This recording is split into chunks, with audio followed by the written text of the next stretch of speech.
اپنی اہلیہ کو جتنا بھی ہو اپنی حیثیت کے مطابق جیب خرچی دینی چاہیے، اور پھر اسے ترغیب دینی چاہیے اپنی جیب خرچی میں سے صدقہ بھی دیا کرو، ایسا کچھ ایسے پیسے جس میں وہ آزادی کے ساتھ خرچ کر سکے، یہ اس کا حق ہے، یہ اس کا حق ہے، اور پھر اسے ترغیب ہو کہ اپنے پیسوں میں سے صدقہ بھی دے، صدقہ بھی دے۔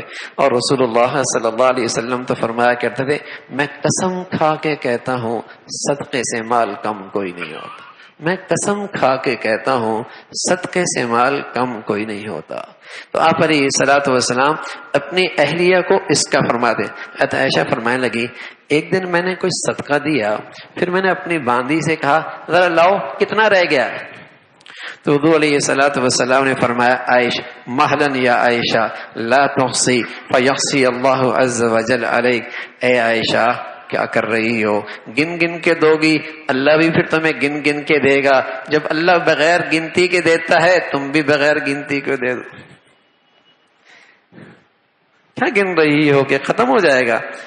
اس لیے کہ اگر اس ڈر سے دینا چھوڑ دیا کہ ختم ہو جائے گا تو اپنے لیے خود ہی برکت کے دروازے بند کر دیے، خود ہی اپنے لیے برکت کے دروازے بند کر دیے۔ فرمایا کیا گن رہی ہو، اللہ گن کے تھوڑی دیتا ہے، تم بل گنتی دو گی اللہ بھی اسی انداز سے دے گا۔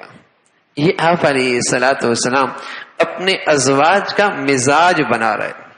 ایک مرتبہ بکری ذبح کی، صدقے کی، سب تقسیم کر دیا، ایک دستی رہ گئی، دستی باقی رہ گئی۔ حضور علیہ الصلوۃ والسلام فرمایا عائشہ کتنا رہ گیا، یا رسول اللہ سب ختم ہو گیا، صرف ایک دستی رہ گئی۔ فرمایا نانا سب محفوظ ہو گیا، بس ایک دستی رہ گئی، سب محفوظ ہو گیا بھائی، ختم نہیں ہوا، سب محفوظ ہوا۔ ما عندکم ینفد وما عند اللہ باق، جو تمہارے پاس ہے وہ تو ضائع ہو جائے گا، جو اللہ کے پاس ہے وہ تمہارے خزانوں میں محفوظ ہو گیا۔ کیسی تربیت فرمائی، کیسی تعلیم دی، کل مل جائے گا جہاں گھر جا رہے ہیں، ہمارا گھر وہاں ہے، وہاں خزانوں میں اکٹھا ہو رہا ہے، تربیت ہو رہی ہے، ذہن سازی کی جا رہی ہے، کہاں کل جائیں گے وہاں خزانہ خوب مل جائے گا، وہاں کے لیے اکٹھا کر رہے ہیں۔